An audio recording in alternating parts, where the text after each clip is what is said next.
Yo, welcome back to the channel. So I'm in the middle of a field in NOTB. This is very, very nice land. This is my favourite land, this sort of land here. Rice fields and stuff like that, because you can make big money. As you can see here in front of us, we're coming to a load of rubbish that's been dumped here on this land here. This is a great piece of land. It's huge, maybe, I don't know, 10, 12, 15 hectares of land here. Nice big chunk of land. And as you can see, it's not actually rubbish, it's stone and soil and stuff like that. And they've built it up, they've raised this land here. And that's because over there, there's houses and there's a road right in front of those houses. They're just there, where that white wall is. And by raising this land, it makes it into residential land instead of farmland. Now there is an easy way to make money in Madagascar. You simply put, I don't know what they got here, maybe 2 foot of stone and soil raised by 2 foot, and his land's gone from being worth, I don't know, maybe 30 cent a metre, 50 cent a metre, to being worth maybe possibly 40,000, 50,000 a metre, which is around about $10, $12 a metre, right? So you got this land, you make the profit by doing that, by raising it up. The next thing you can do, if you want to make more profit, if you can't sell it straight away, if you can't flip it straight away, or you don't want to flip it straight away, the next plan is to put a barrier around it. Now you can put a simple barrier like this here, just made out of reed. That's going to add value because it makes it into a compound. Or you can put a brick or breeze block barrier up, barrier it in, put a metal gate on, it ups the value yet again.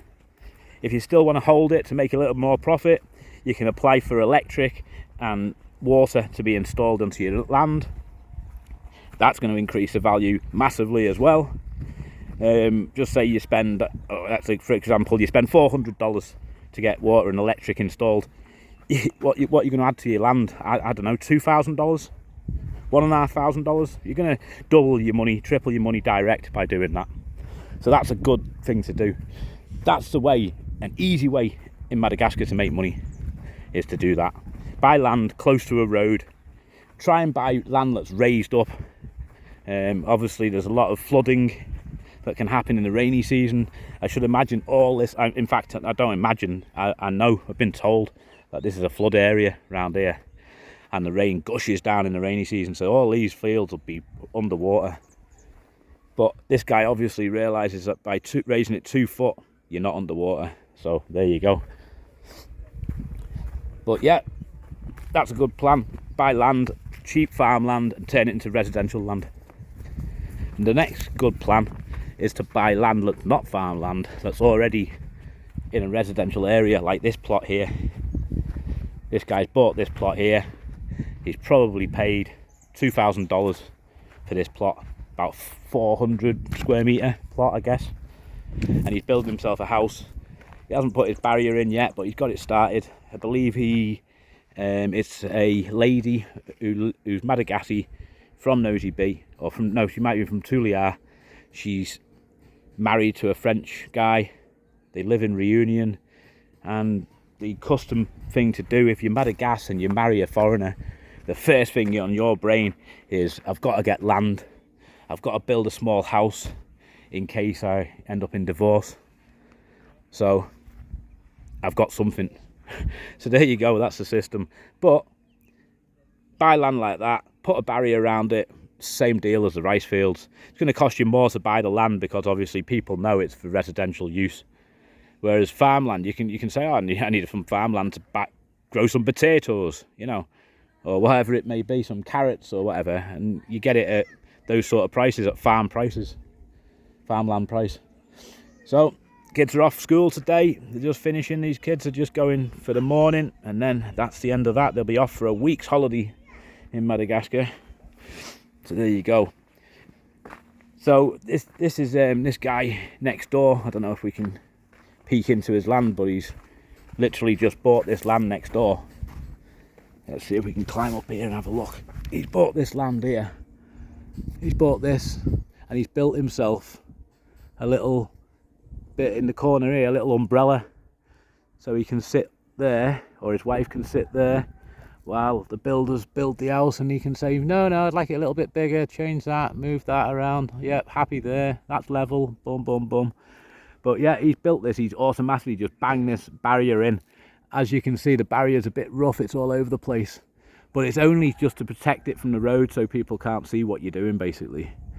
So it's private, and also to look after his materials and say, this is my land, keep off, don't come on here. So if you wanted to, you could literally just sell that on just with a barrier. People will buy it, they're happy, you know. There's different buyers for different land. There's some buyers who want to buy it direct when it's natural, just land just land, and with no barriers, with no paperwork, with nothing. Other people, they want the full paperwork for it.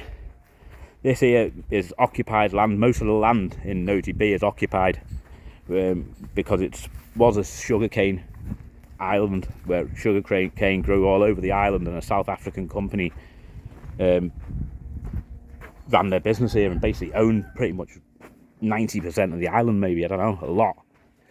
So when they've gone sort of belly up, bankrupt, I don't know how they managed that, but they did, probably through corruption.